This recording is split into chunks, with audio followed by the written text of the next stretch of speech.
Salve María, estimados amigos devotos de la Santísima Virgen María. De nuevo nos reunimos virtualmente para poder profundizar un poquito más, dar un paso más en nuestro conocimiento del Tratado de la Verdadera Devoción y así amar cada vez más a nuestra Santísima Madre. Vamos a rezarle un Ave María. En el nombre del Padre, del Hijo y del Espíritu Santo. Amén. Dios te salve María, llena eres de gracia, el Señor es contigo. Bendita tú eres entre todas las mujeres y bendito es el fruto de tu vientre Jesús. Santa María, Madre de Dios, ruega por nosotros pecadores, ahora y en la hora de nuestra muerte. Amén. Bueno, en nuestra última aula habíamos admirado el amor ardiente de San Luis por nuestro Señor, por todo lo que hizo y hace por cada uno de nosotros. Hoy veremos una gran verdad, consecuencia de lo anterior, y que San Luis pone en evidencia para abrir nuestros ojos a esta realidad que el mundo trata de ocultar. Estamos, por tanto, en el párrafo 68. San Luis viene a decir, recordarnos, ¿verdad?, que después del bautismo pertenecemos totalmente a nuestro Señor Jesucristo.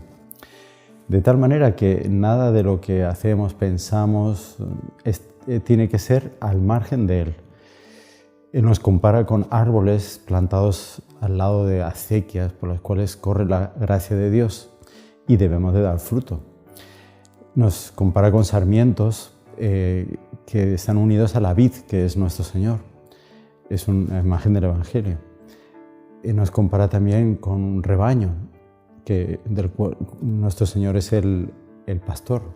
Y nosotros tenemos que procurar multiplicarnos y dar frutos también. Tenemos que ser como la buena tierra en la cual se ha sembrado una semilla santísima. Tenemos que dar frutos. Y nos advierte, ay de la higuera que no tenía frutos y que nuestro Señor maldijo. Ay de aquel siervo inútil a quien nuestro Señor dio unos talentos y no los hizo producir. Él, nuestro Señor, espera de nosotros buenas obras y no como siervos contratados, sino como esclavos de amor. Eso es lo que aspira el corazón de nuestro Señor de nosotros. En el párrafo 69, San Luis nos va a exponer el verdadero sentido de la esclavitud. Primero, mostrando las diferencias entre lo que es un esclavo y lo que es un servidor. Porque servidor en la época de San Luis tenía el sentido que nosotros usamos de empleado. Entonces, entre esclavo y empleado, él nota tres diferencias principales. La primera es que la esclavitud es perpetua, mientras que un empleado solamente está al servicio del Señor durante el tiempo del contrato. La segunda es que la esclavitud es incondicional, total, domina por entero al hombre. El derecho del dueño sobre su esclavo no tiene límites. Llega incluso en las épocas antiguas a tener derecho de vida o muerte sobre el esclavo. En cambio, los derechos del patrón sobre un empleado son muy limitados, solamente lo que establezca la ley o el contrato. La última diferencia está comprendida dentro de la incondicionalidad. Es decir, el esclavo hace todo gratis, no espera nada a cambio. El Señor tiene derecho al trabajo del esclavo porque le pertenece. En cambio, el empleado va a percibir un sueldo por lo que hace. Hechas estas distinciones, San Luis María nos pregunta, ¿qué somos nosotros en relación a Dios? ¿Esclavos o empleados? Y nos va a probar de una manera irrefutable que el dominio que Dios tiene sobre nosotros, sobre toda la humanidad, es perpetuo, es pleno, es gratuito, por lo cual somos esclavos de Dios. Y Él nos puede mandar lo que quiera, que debemos de ejecutarlo por mero amor. De manera que, aunque recibiésemos el cielo como recompensa, aunque no recibiéramos el cielo como recompensa, tendríamos que hacerlo igual, aunque no esperásemos nada. San Luis también analiza los diversos modos por los cuales alguien se puede volver esclavo. El primer modo es ser esclavo por naturaleza. Es en nuestro caso. Como somos criaturas de Dios, como hemos salido de la nada de Dios, somos esclavos de Él. Igual que una escultura pertenece al escultor que la hizo. A nadie se le va a ocurrir decir que no es de Él, si Él la ha hecho de la nada, de una piedra o del barro. Entonces nuestro Señor también tiene derecho sobre nosotros porque nos ha creado. Después, fíjese que está incluida la propia Nuestra Señora dentro de esta esclavitud. Ella pertenece a Dios también así, y todos los santos y todos los ángeles, todos han salido de sus manos. Otra forma de ser esclavo es por imposición. Es cuando un rey conquistaba a otro pueblo en la antigüedad, todos sus habitantes se convertían en sus esclavos y él tenía derecho de venderlos, de hacer con ellos lo que quisiera.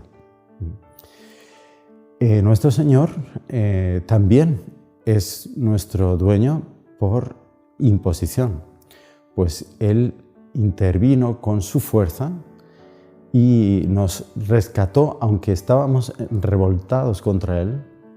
Él nos rescató y nos redujo de nuevo a su dominio.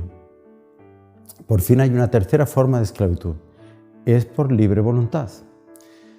Admitamos que alguien admira tanto y tanto a otra persona que se le puede entregar como esclavo. Es un acto voluntario por el cual una persona renuncia a su libertad, a todo derecho sobre sí y se coloca sin restricciones en las manos de otro.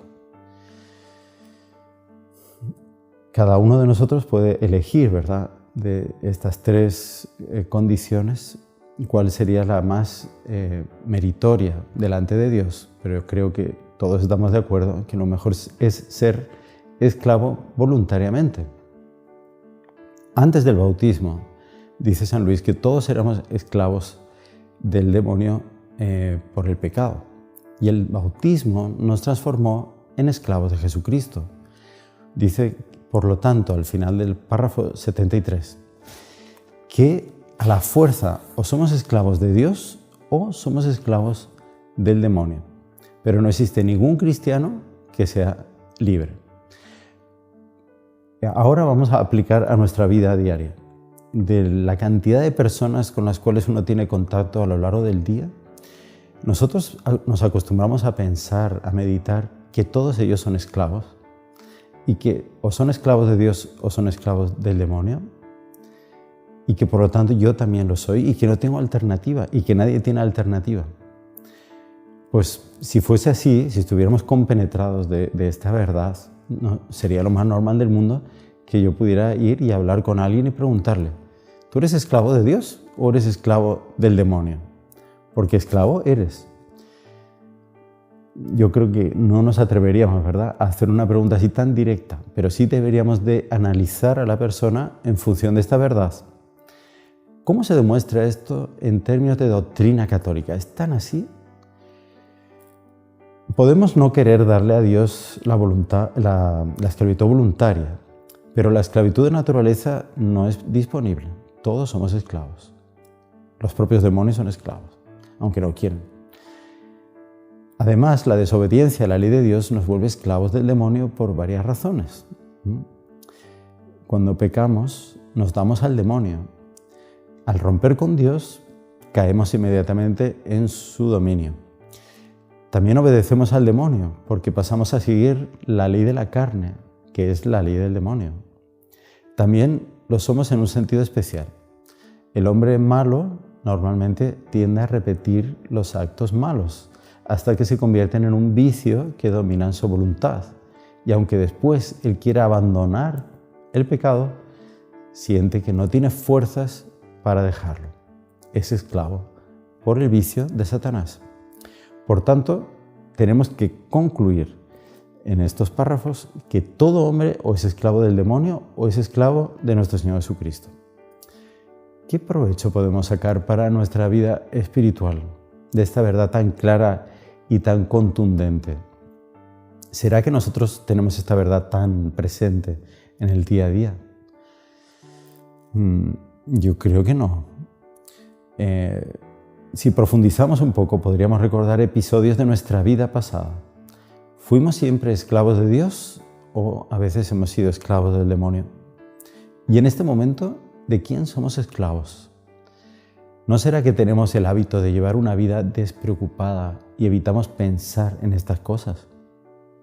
Tal vez la palabra esclavo nos parezca demasiado fuerte. ¿No bastará con decirse amigo o simpatizante de Dios? Y además, si uno no es de Dios, ¿por qué tiene que ser ya enseguida esclavo del demonio? ¿No será que puede existir un estado intermedio entre Dios y el demonio? Una especie de zona cenicienta, no es ni blanco ni negro, y donde la vida se puede llevar de una manera más cómoda. Para San Luis y para la doctrina católica en general no es así. Precisamente esa zona cenicienta no existe. Tan solamente existe o blanco o negro. O solo se puede ser de Dios o ser esclavo del demonio. Ahora bien, la plena aceptación de esta doctrina de la esclavitud no consiste solamente en creer en esto, en esta verdad, sino que debe de generar en nosotros un estado de espíritu, que consiste en adquirir una posición habitual delante de los demás de quien se sabe que es esclavo. Yo soy esclavo. Y tiene en cuenta que los otros también son esclavos, pero serán de Dios o del demonio. ¿Tendremos el coraje de adoptar esta posición? En fin, cada uno tenemos que examinarnos a nosotros mismos y pedir gracias a Nuestra Señora para adquirir eso. A partir del párrafo 74, San Luis desarrolla ya otra verdad. ¿Por qué ser esclavo de María si ella es esclava de Dios? ¿Qué sentido racional tiene que una criatura que es esclava tenga a su vez esclavos? ¿Cómo puedo justificar eso? San Luis Guillón de Montfort hace una introducción muy inspirada al respecto de las relaciones de Nuestra Señora con nuestro Señor. Aunque no menciona aquellas palabras de San Pablo, ¿verdad? Ya no soy yo quien vivo, sino que es Cristo que vive en mí, de la carta a los Gálatas, capítulo 2, 20. Este es el pensamiento que San Luis va a desarrollar. Muestra cómo nuestro Señor vive en la persona cuando esta persona se santifica. Y cuando alcanza la santidad, ya no es aquella persona que vive, sino que es el propio nuestro Señor que vive en ella. Ahora, dice San Luis, siendo Nuestra Señora absoluta, entera y perfectamente santa, es absoluta, entera y perfectamente verdad que Jesucristo vive en ella. Y establecer una separación entre María y Jesús es imposible. Es como intentar separar la luz del sol. No se puede. Son elementos que se pueden distinguir, pero no podemos separarlos. Entre santos también existen relaciones muy parecidas. Porque si un santo es otro Cristo, los santos que fueron discípulos del otro santo se pueden decir que fueron otros, el mismo santo. Por ejemplo, San Francisco. San Francisco, el primer santo de la historia que tuvo los estigmas, sufrió los propios dolores de nuestro Señor en la cruz. Él de tal manera se asemejó a nuestro Señor Jesucristo que cuentan todo el mundo que le conoció, ¿verdad? Los testimonios que nos quedan, que la impresión era realmente de encontrarse con el propio nuestro Señor Jesucristo. Y si vemos muchos siglos después, discípulos de San Francisco, ser otros franciscos. Por ejemplo, un padre Pío de Pietrelcina, que siendo capuchino, pues es una de las ramas de los franciscanos, nació de San Francisco. Entonces, él también sufrió los estigmas de la pasión de nuestro Señor. Y se puede decir que él fue un otro San Francisco, igual que otro Cristo, pero de acuerdo con las características de la santidad, del estilo de santidad de San Francisco de Asís, que era su fundador. Entonces ahí vemos que en Nuestra Señora esto se cumple también de una manera perfecta. Ella, que es la plenitud de la santidad, es otro Cristo. Y cuando rezamos en la letanía lauretana, espejo de justicia, que Nuestra Señora es espejo de justicia, es en este sentido. Ella refleja de una manera perfecta la santidad de nuestro Señor. Y si nosotros la amamos, la admiramos, la reverenciamos, estamos amando, admirando y reverenciando a la propia justicia, o sea, a nuestro Señor Jesucristo. Entonces, ¿Por qué más especialmente ser esclavos de Nuestra Señora, de María? San Luis nos sugiere una comparación muy popular y significativa. Él habla de un reino, una monarquía absoluta, en que el rey tiene un poder completo y todos los súbditos, por lo tanto, son casi esclavos del rey. Pero al rey le molestaría que algunos de sus siervos fuesen especialmente dedicados a servir a la reina. Por ejemplo, a la reina madre, como leemos en la Sagrada Escritura, que era Salomón en relación a su madre Betsabé. Ella no tenía ningún poder directo en el reino, pero cada vez que aparecía en la corte, delante de Salomón, él mandaba colocar un trono a su lado y Betsabé se sentaba.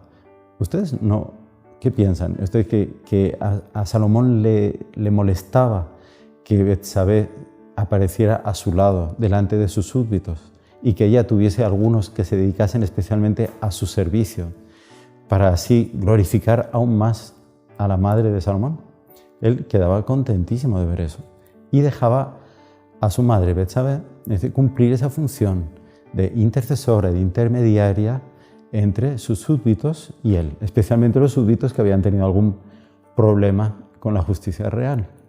Entonces, a través de la reina madre podían llegar más fácilmente al rey.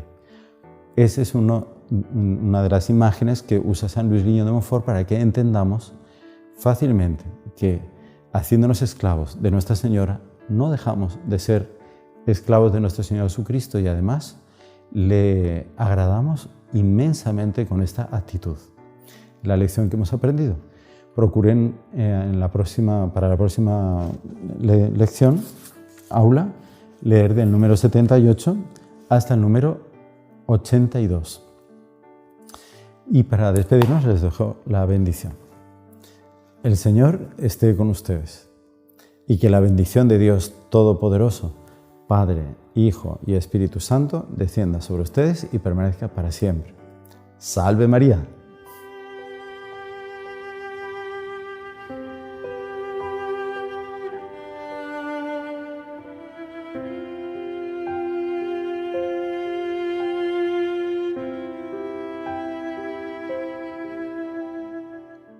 Estimados amigos, estamos ya en nuestra segunda semana de ejercicios de preparación para la consagración, que vamos a dedicar al conocimiento de nosotros mismos.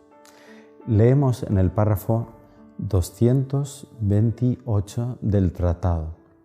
Dice San Luis: durante la primera semana emplearán todas sus oraciones y actos de piedad en pedir el conocimiento de sí mismos y la contrición de sus pecados, haciéndolo todo con espíritu de humildad.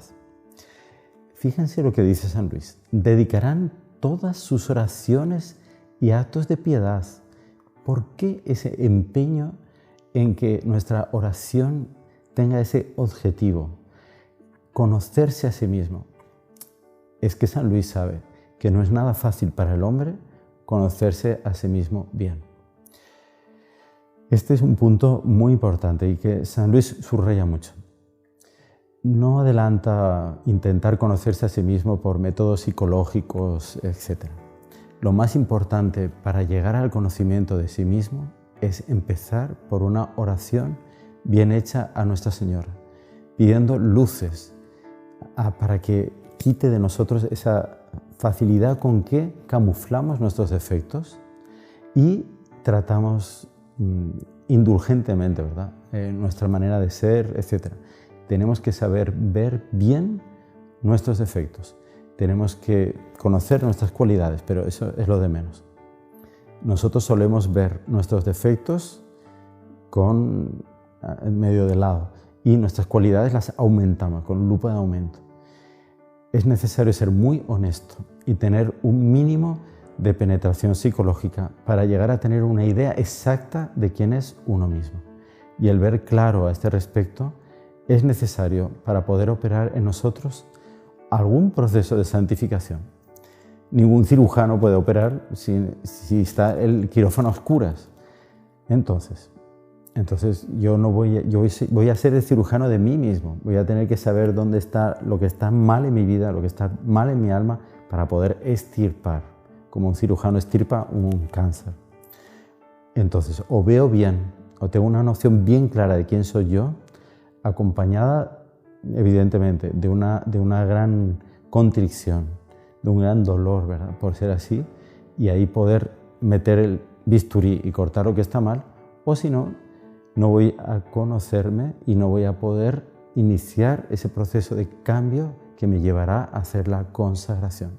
Si rezo, lo conseguiré. Si no rezo, si no me empeño, no lo haré. Entonces, adelante, queden con sus oraciones, su meditación y aprovechen estos días que tenemos por delante. Salve María.